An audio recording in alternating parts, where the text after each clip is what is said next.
नमस्कार, मैं डॉक्टर शालिनी राकेश। आज भारत एक दोराहे पर खड़ा है। एक तबका ऐसा है जो यह कह रहा है कि सरकार ने बहुत अच्छा काम किया है और इससे अच्छा प्रधानमंत्री और इससे अच्छा मुख्यमंत्री नहीं हो सकता था। वहीं दूसरा तबका ऐसा भी है जो यह कहता है कि सरकार ने काम अच्छा नहीं किया है, वह पूरी तरह से फेल हो गई है। सिस्टम नहीं, यह सरकार का फेलियर है। भले ही यह लोग थोड़े हैं, यह अपनी आवाज़ अगर सोशल मीडिया पर भी उठाते हैं तो इनका गला दबा दिया जाता है। और योगी सरकार तो ऐसे भी पहले बोल चुकी है कि अगर कोई सोशल मीडिया पर भी सरकार की बुराई करेगा तो उसको जेल में डाल दिया जाएगा। ऐसे देश के हालात हैं।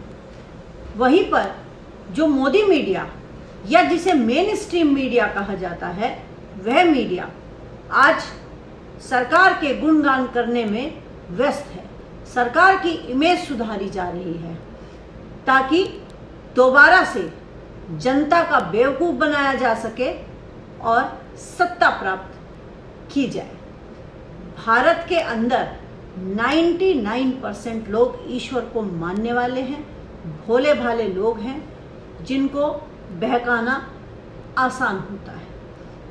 लेकिन इस कोरोना काल के अंदर जहां एक तरफ भारतीय मीडिया ने प्रधानमंत्री और मुख्यमंत्री या यूँ कहें कि भाजपा सरकार की इमेज को सुधारा है, उनकी तारीफों के पुल बांधे हैं, वहीं दूसरी ओर विदेशी मीडिया, यहाँ तक कि 25 ऐसे न्यूज़पेपर हैं जो प्रधानमंत्री मोदी या बीजेपी सरकार की नेग्लिजेंस की वजह से भारत की जनता मरी है, ऐसा उन्होंने स्पष्ट रूप से बोल दिया है। जिसमें the Washington post, the New York times, the Australian और ऐसे बहुत सारे अखबार हैं। अब सवाल यह उठता है कि क्या यह सरकार की गलती नहीं है? अगर कोई काम अच्छा होता है तो उसका श्रेय सरकार को मिल जाता है, अगर कोई काम बुरा होता है तो वह जनता की गलती होती है। ऐसा हम आमतौर पर देखते आए हैं। यह सरकार 2014 से ही झूठे आंकड़े पेश करके इस भोली भाली जनता को गुमराह करती आई है। अगर हम कोरोना की पहली वेव की बात करें तो उसमें जब माइग्रेंट लेबर्स सड़क पर चल रहे थे तब भी एक याचिका सुप्रीम कोर्ट में डाली गई थी। तो सरकारी वकील जो है वो तुषार मेहता, उन्होंने यह बोल दिया था कि नहीं ऐसा कुछ भी नहीं हुआ है और कोई माइग्रेंट लेबर सड़क पर है ही नहीं। सुप्रीम कोर्ट ने यह मान लिया था क्योंकि सुप्रीम कोर्ट भी आज ऐसी हो गई है जैसे कि सरकार की गोद में बैठा हुआ बच्चा होता है, वह यस मॉम करती रहती है। जो गोदी मीडिया या जो मेन स्ट्रीम मीडिया है वह आजकल, जिसमें जी ग्रुप, अंबानी ग्रुप, इन लोगों के बड़े बड़े लोगों के हाथ में है। तो मीडिया ने भी यह सोच लिया है कि अगर तुम प्रधानमंत्री की इमेज सुधारते रहोगे और वो दोबारा से सरकार में आ जाएंगे तो इसी में आपकी भलाई है। ऐसा सोच करके वह उनकी इमेज सुधारने में लगी हुई है और भोली भाली जनता को बहकाया जा रहा है। जबकि अगर हम अपने मन की बात करें या जनता के मन की बात करें तो जब सरकार को यह पता लग गया था कि दूसरी लहर आने वाली है तो क्या सरकार को इसके लिए तैयारी नहीं कर लेनी चाहिए थी? जब पूरा देश लॉकडाउन किया गया था उस समय तो केवल 560 केस थे जिस पर आपने लॉकडाउन लगा दिया था, कुल 5 घंटे का टाइम लेकर के। इस बार आपने लॉकडाउन लगाने में भी देर की है।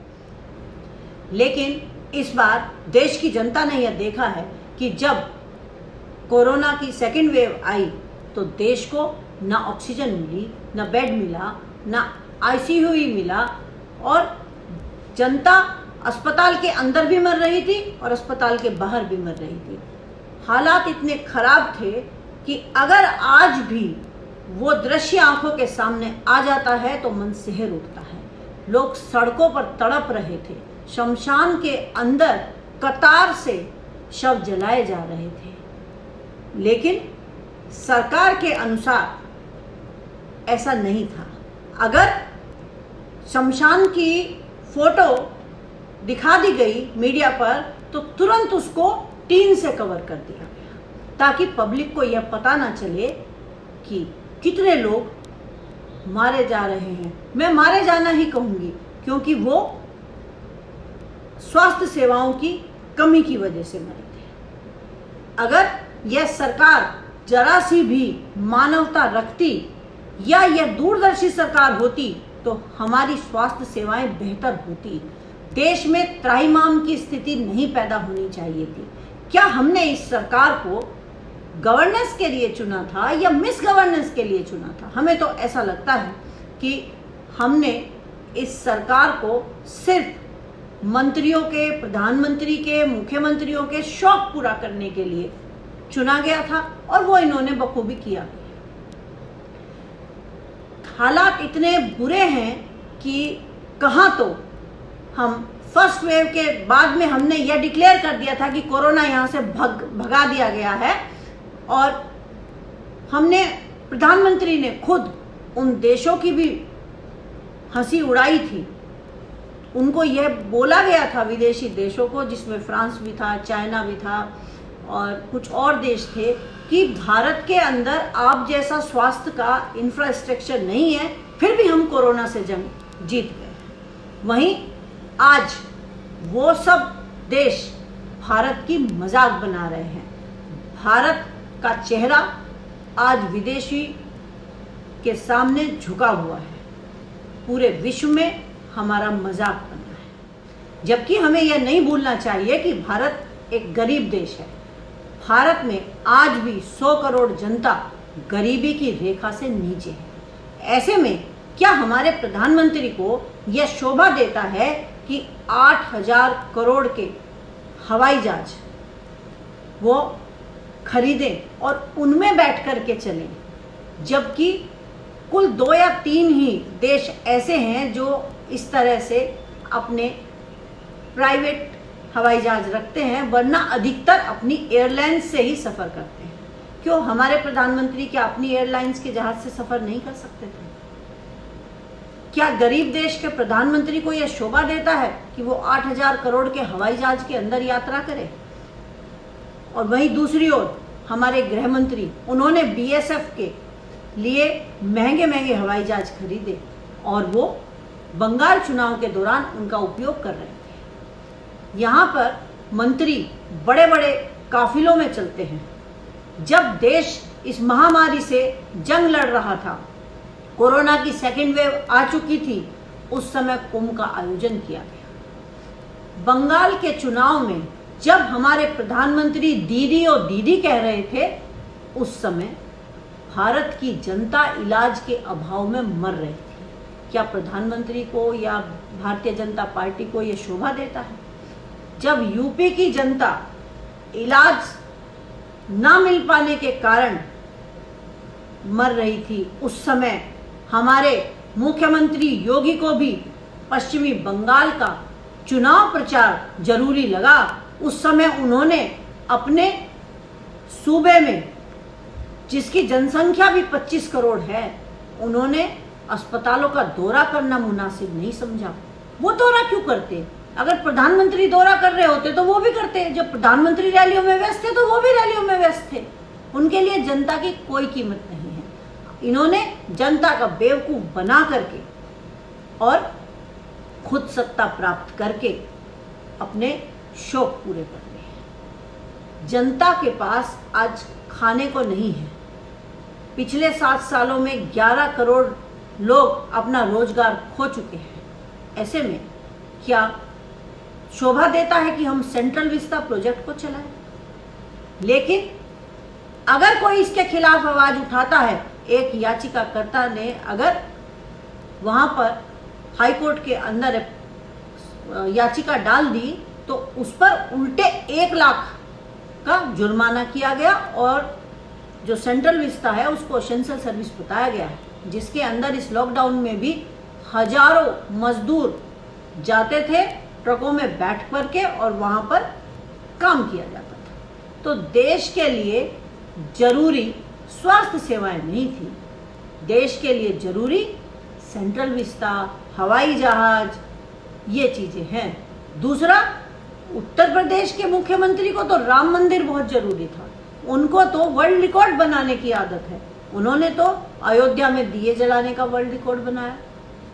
वो तो सिर्फ गाय गोबर की राजनीति करते रहे। उनके अनुसार तो बस गाय माता ही सब कुछ है और गोमूत्र गोबर लेप लो, वो तो इसी चीजों से अपना काम चला लेते हैं। जब इन सब चीजों से काम चल जाता है तो फिर उनको जरूरत भी क्या थी। इसीलिए ये जो भोली भाली जनता है, इसके अंदर भक्त लोग भी मरे हैं। इस बार भक्तों को भी अस्पताल मुहैया नहीं हुआ है। उनके घर वाले इस दर्द को भुला नहीं पाएंगे। बीजेपी के लोगों ने भी अपनों को खोया है। जिन लोगों ने अपनों को खोया है वे कभी इस दर्द को भुला नहीं पाएंगे। और यह सिस्टम नहीं, सरकार का फेल्योर है। इसको ग्रॉस क्रिमिनल नेग्लिजेंस कहा जा सकता है, जिसे कहते हैं जानते बूझते हुए अपराध करना। अगर इनके अंदर थोड़ी सी भी मानवता बची होती तो ये भारत की जनता के सामने हाथ जोड़ करके आते और उनसे माफ़ी मांगते कि हमसे गलती हुई है, हमें माफ़ कर दो। लेकिन नहीं, ये ऐसा थोड़ी करेंगे। ये तो उल्टा जो इनकी मीडिया है उसका इस्तेमाल कर लेंगे, अपनी इमेज सुधारेंगे। इनको सिर्फ सेल्फ इमेज की चिंता है। इनको भारत की विदेशों के सामने क्या इमेज हो रही है या भारत की जनता किस हाल में है, इससे इन्हें कोई फर्क नहीं पड़ता। जनता के पैसे को अपना पैसा समझा जाता है, या यूं कहा जाए कि पब्लिक प्रॉपर्टी को प्राइवेट प्रॉपर्टी समझा जाता है। इसके उदाहरण 4000 करोड़ रुपए जो स्टैचू बनाने में लगाए गए। आप ये बताइए कि सरदार पटेल कितने साधारण व्यक्ति थे। उन्होंने भारत के लिए कितना योगदान उन्होंने दिया था। क्या वो कभी ये चाहेंगे कि उनके स्टैचू पर इतने पैसे खर्च किए जाएं और उनको एक पिकनिक स्पॉट की आवश्यकता थी, या उनके नाम पर बड़े बड़े अस्पताल बनाए जाते हैं। लेकिन हमने पैसे खर्च किए, किसी से हम सलाह नहीं लेते हैं, जनता से हम पूछते नहीं हैं, सिर्फ हम अपने मन में जो आता है उस काम को करते रहते हैं। आज वह मूर्ति हमारे किसी काम नहीं आई है, लेकिन लोगों की आत्मा पर कितना दुख हुआ होगा जब उनको यह पता चला कि उनको तो बेसिक नीड की जो आवश्यकताएं हैं वो भी नहीं मिलती है। आज भी जब हम टीवी पर भारतीय जनता पार्टी के स्पोक्समैन या अपने प्रधानमंत्री या अमित शाह जी या योगी जी को देखते हैं तो हमें ऐसा नहीं लगता है कि उनके चेहरे पर जरा सा भी कहीं दुख है या उनको अपनी कहीं गलती का एहसास है, बल्कि वो तो अपने आप को डिफाइन करते हुए नजर आते हैं। वह हमेशा विपक्ष को नीचा दिखाने का काम और खुद को ऊंचा दिखाने का कार्य करते रहते हैं। सुप्रीम कोर्ट आज की तारीख में सरकार को कोई ऑर्डर नहीं देती है। सुप्रीम कोर्ट ने तो पीएम केयर फंड को भी सार्वजनिक करने से मना कर दिया था। सुप्रीम कोर्ट तो वो करती है जो सरकार उसे कहती है। सुप्रीम कोर्ट ने बोला कि नहीं, पीएम केयर फंड जो है वो तो एक प्राइवेट ट्रस्ट है। अगर उन्होंने ऐसा नहीं किया होता, सरकार को आदेश दिए होते, सुप्रीम कोर्ट अपना काम ठीक से कर रही होती या जनता की आवाज सुन रही होती, तो ऐसे दिन देखने को नहीं मिलते। सुप्रीम कोर्ट लगता है खुद लाचार है, क्योंकि अगर आप जस्टिस लोया की वाला एपिसोड भी याद करें, जस्टिस लोया को कहा गया था कि उनकी मृत्यु हार्ट अटैक से हुई है। उनके पास अमित शाह के केस की फाइल थी। अगर उस पर इंक्वायरी बिठा दी गई होती तो दूध का दूध और पानी का पानी हो जाता। अगर उनकी मृत्यु हार्ट अटैक से ही हुई थी तो भी वो भी पता चल सकता था, लेकिन आपको उस पर इंक्वायरी बिठानी चाहिए थी। तो ये सुप्रीम कोर्ट को भी एक संदेह के घेरे में ला करके खड़ा कर देता है। अब हमें तो यह लगता है कि अभी भी अगर सरकार और उनके मंत्रियों में जरा सी भी मानवता बची हो तो उनको अपने ये सारे जो लश्कर हैं उनको छोड़ देना चाहिए, क्योंकि हमने एक चाय वाले को प्रधानमंत्री चुना था। याद रखना चाहिए, वह जो चाय वाला है उसके घर में ये सब शान और शौकत नहीं थी। आज से 40 साल पहले या 45 साल पहले क्या ये जो नरेंद्र दामोदर दास मोदी हैं या जो योगी आदित्यनाथ हैं, क्या इनको ये सारी लग्जरी सुविधाएं प्राप्त थी? अब देश की इतनी बुरी स्थिति है तो क्या इनको ये सब सुविधाएं नहीं छोड़ देनी चाहिए? इनको अपना वही पुराना वाला ढंग जिसमें ये रहते थे, आम जनता के तरीके से अगर ये रहते तो फिर भी हमें ये लगता कि हाँ, हमने एक चाय वाले को प्रधानमंत्री चुना, हाँ, हमने यूपी का सीएम एक ऐसे व्यक्ति को चुना जो वास्तव में साधु था। लेकिन यहाँ तो ऐसा नहीं है। दूसरों को तो आप कहते हैं कि वो तो राजकुमार हैं, वो तो चांदी का चम्मच लेकर के पैदा हुए हैं। अरे वो तो जो चांदी का चम्मच लेकर के पैदा हुए हैं उनको तो ऐशो आराम की आदत होगी, हमने मान लिया, लेकिन आपको तो ऐसे ऐशो आराम की आदत नहीं थी। आपको क्या हो गया? आपको भी ऐशो आराम की लत लग गई। आपको तो आज इंडियन एयरलाइंस के जो विमान है वो भी बेकार लगने लगे। आपको तो अपने लिए अलग विमान चाहिए। आपको तो जो आज तक जिसमें प्रधानमंत्री रहते आए हैं आपको तो वो घर भी नहीं अच्छे लगते हैं। आपको याद रखना चाहिए कि आप उस देश के प्रधानमंत्री हैं जहां पर चौधरी चरण सिंह जी प्रधानमंत्री थे, जो किसानों के लिए जीते थे।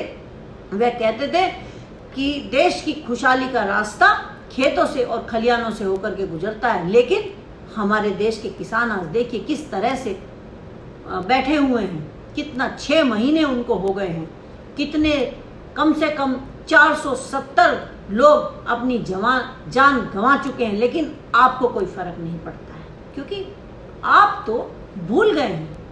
आपने तो सिर्फ लोगों का बेवकूफ बनाना था और सत्ता हासिल करनी थी। अब जब आपको कोरोना के लिए या स्वास्थ्य सेवाओं को बेहतर करने के लिए, जबकि अब सुना जा रहा है कि 3rd वेव आने वाली है, गांव के अस्पतालों की हालत बहुत बुरी है। आप जानते हैं जब शहर के अस्पतालों में भी ऑक्सीजन नहीं थी, अब मान लिया आपने कुछ ऑक्सीजन प्लांट दूसरों से मांग तांग करके लगा दिए होंगे, लेकिन गांव के अस्पतालों की हालत आपको पता है क्या है? वहां पर कोई नहीं है। वहां पर लोग अगर मर गए तो मर जाएंगे, उनको तो किसी आंकड़ों में गिनती भी नहीं होने वाली है। वहां की स्वास्थ्य सेवाओं पर आपको ध्यान नहीं देना चाहिए था, या आपको यूपी में जो होने वाले चुनाव हैं उनके लिए बैठक करनी चाहिए थी। आपका सिर्फ एक मकसद है कि किसी भी तरह से चुनाव में लगे रहें, सिर्फ चुनाव जीतते रहें। आपको मीटिंग करनी चाहिए थी अच्छी स्वास्थ्य सेवाओं को लेकर के, कि गांव की स्वास्थ्य सेवाओं को हम कैसे बेहतर बनाएं। बल्कि मीटिंग इसलिए नहीं करनी चाहिए थी कि यूपी का चुनाव हम कैसे जीत लें। आज देश के अंदर लोग बोलने लगे हैं, लोगों के अंदर एक खामोशी है, और जो बोलता है उसे आप ये बोल देते हैं कि नेगेटिविटी मत फैलाओ। ये नेगेटिविटी नहीं है, बल्कि जिसे आप पॉजिटिविटी बोल रहे हैं कि यह पॉजिटिविटी है, वह पॉजिटिविटी नहीं है, बल्कि वो देश को गुमराह करने की कोशिश है। देश से सच छुपाया जा रहा है। सच को नहीं छुपाना चाहिए। और आज एक चीज जरूर अच्छी हो रही है कि देशवासी खुद जागृत हो रहे हैं, और वे पॉजिटिविटी से नहीं, उस नेगेटिविटी से जागृत हो रहे हैं जो उन्होंने देखा। उनकी आंखों ने जो चश्मा आपने उनकी आंखों पर चढ़ा रखा था वह उतर गया। उन्होंने आज भारत का यथार्थ देखा है। गांव के अंदर अस्पतालों में डॉक्टर नहीं है, नर्सेज नहीं है, दवाइयाँ नहीं हैं। उन्होंने काला बाजारी होती हुई देखी है, और अगर कोई काला बाजारी करता हुआ पकड़ा जाता है तो वह तो जमानत से रिहा भी हो जाता है। अगर कोई विपक्ष का नेता जैसे हमारे आदरणीय आजम खान साहब हैं या उनका बेटा है, अगर वो जेल के अंदर चले जाते हैं, या डॉक्टर कफील खान है, तो उनको आप कभी भी बाहर आने नहीं देते हैं, चाहे उनकी हालत कितनी ही खराब क्यों ना हो। आपने आजम खान साहब को भी सीतापुर जेल से लेट ट्रांसफ़र किया, याद रखना इस बात को। उनके फेफड़ों में कैविटी बनी, फाइब्रोसिस हो गया। अब वो पहले जैसे कभी नहीं रह पाएंगे, हम जानते हैं इस बात को। ये सब आप जो कर रहे हैं, ये जो गंदी राजनीति उत्तर प्रदेश के अंदर हुई है, उस सब को जनता याद रखेगी और चुन चुन करके बदला लेगी। जब भी वोट डालने के लिए भारत की जनता जाएगी तो वह जो उसके अपने उन्होंने इसमें खोए हैं उनको वह भुला नहीं पाएंगे। आप कितनी ही अपनी इमेज सुधारने की कोशिश कर लीजिएगा, लेकिन जनता ऐसे मोदी मीडिया, गोदी मीडिया और आप लोगों के बहकावे में आने वाली बिल्कुल भी नहीं है। उसको पता है कि आपने जो पीएम केयर फंड से वेंटिलेटर दिए वो भी नकली थे, वो भी काम नहीं करते हैं। अरे वेंटिलेटर पर आदमी जो जाता है उसका परिवार कितनी टेंशन में होता है वो सब जानते हैं। उनको पता होता है कि ये वापस आएगा कि नहीं आएगा, उन्हें नहीं पता है। वेंटिलेटर पर जाने से पहले मरीज के रिश्तेदारों से साइन करा लिए जाते हैं। जब वह साइन कर रहा होता है तो उसके हाथों में जान नहीं रहती है, उसके हाथ कांप रहे होते हैं। वो कांपते हाथों से हस्ताक्षर करता है। वो उस डॉक्टर को उस समय भगवान के रूप में देख रहा होता है। लेकिन अब आपने कोरोना फेलियर का ठीकरा भी डॉक्टरों के सर पर फुड़वाना शुरू कर दिया है। आप उस बाबा रामदेव को ले आए हैं, एक एलोपैथी और आयुर्वेदी में आपने एक बहस छिड़वा दी है। आप ये बताइए कि इतने सारे बाबा हैं देश के अंदर जो आयुर्वेद से इलाज करते हैं, उनको किसी को परेशानी नहीं हुई, इस बाबा रामदेव को ही क्यों परेशानी हुई? क्योंकि इसका धंधा चलता है। ये आपका हमारे सर पर बैठाया हुआ है। यह लाला रामदेव आपने बनाया है, इससे आपको फायदा होता है। इसीलिए तो उसने कह दिया कि मेरा कोई कुछ भी नहीं बिगाड़ सकता है। हाँ, वास्तव में उसका कोई कुछ नहीं बिगाड़ सकता है। इस समय में भी देश में महंगाई बढ़ाई जा रही है। आज पेट्रोल डीजल के जो रेट हैं वो बढ़ते जा रहे हैं। जनता की नौकरियां चली गई हैं, उनके पास खाने को दाने नहीं हैं, लेकिन देश में महंगाई है। आप क्या कहते थे, बहुत हुई महंगाई की मार, अब की बार मोदी सरकार। उस समय तो आपको हर चीज महंगी लगती थी, आज नहीं लगती है। आज आपको माँ बहनों की आंखों के आंसू दिखाई नहीं देते हैं, वो कैसे अपने बच्चों को पालेंगी। आज हर चीज के रेट दुगने तिगने हो गए हैं। सरसों का तेल जिसमें गरीब आदमी खाना खाता है वो भी आपने महंगा कर लीजिए। जो आपको करना है, अपने मन की सारी चीजें कीजिए। हम जनता भी अपने मन की करके रहें।